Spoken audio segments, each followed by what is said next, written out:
supply chain experts, supply chain professionals should acknowledge the capabilities that are available out there in order to really solve complex problems that supply chain professionals tend to face nowadays more frequently. Would you agree with that? Mhm. And I would argue, I would add two things to that, because I totally agree with you. Is first of all, as a whole, we're not moving fast enough, right? Yes, there are companies that are innovating, are out there, and they are world-class supply chains, and they're moving quickly. But that's their supply chain within their four walls, right? If their suppliers aren't doing it, right? We talk about supplier collaboration. The solutions are in the Right. forefront, but they're clunky because one company has the capability and you're plugged into another company that does not. So the water level floats the boat. So if the whole industry doesn't move up, the whole supply chain community doesn't move up. And so that I think is a real problem that we have to solve. It is, and you think about it, the inefficiency in global supply chains, what the impact it has on companies, our countries, right? Domestic product, on world economies, huge, huge.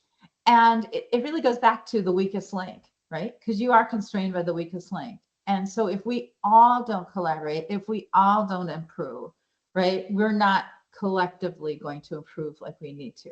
So that's the first thing. The second thing, and I don't know if you heard, I've heard this term more and more frequently in the last few months, is this idea of self-healing supply chains. And I'm really, fascinated by the term. And I really think it's the next element. Remember when I talked about that ball of string and, something breaks down the supply chain, it gets all tangled up in this big ball and Yeah. this gridlock and how you have to untangle it. This idea, right, that, maybe you have the capabilities in-house to keep that ball of string from tangling up internally, but the second tier, third tier, fourth tier of the supply chain do not. And there are these big tangles out there. Like thinking about the global chip shortage, for example. That is what fascinates me. You had so many people thinking about the problem and having committees and congressional committees and right and governments were getting involved. Everybody's trying to solve this the global. It was a really big tangled ball of string, right? It's very complex. It's not too hard to take that next leap of faith and think about, you know, do could we have created a self-healing, right, global supply chain? Could you map that out? Used AI, right? Use some machine learning, use something that could have generated viable solutions. So I find the area really, really fascinating. And I think probably that's the what next, right? When I think about the example I just gave to you about helium, what if I hadn't untangled it up front and it got tangled? What capability could I have that could have untangled it for me? Let's say I had a bad ERP implementation and it was a disaster and I had this big ball of string. What capability could I have that could have untangled it for me? I just find that whole area fascinating. It's interesting because it's really not that uncommon to see bad ERP implementations, to be honest. Mm-hmm. If you have a layer that could assist you and really solve you some problems without having this need of, rebuild everything from scratch, I think it's an amazing opportunity and capability. But do you agree with me that really we are at that point in time where you could imagine that, right? That the technologies So I'll exist. tell you what, I'll give you my 20 cents. I think that we can imagine it. I can also tell you that we already have the technologies. It's out there, it's available. But I think we are still far from actual implementations of self-healing supply chain. I think it's a concept. It's like really like industry 4.0.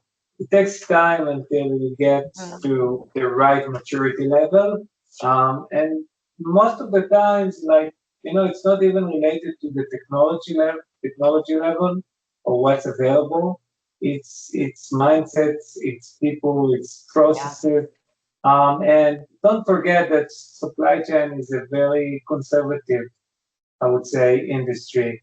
So adopting technology, and we talked about it very broadly in this discussion. It takes time to implement even the simplest AI solution. So from the point we are today to the point of self-healing supply chains, I think we have at least 5 to 10 years. That's my personal Yeah, perspective. that's probably fair. That's probably fair. But now is the time, right, for people like you and I to be thinking and imagining and preparing And for it. we should be the pioneers to make it happen, but we are experienced enough to understand that things take time and we need to have the patience and make it right first time. It's going to take a while because there is a mindset, a change of mindset that needs to be acknowledged.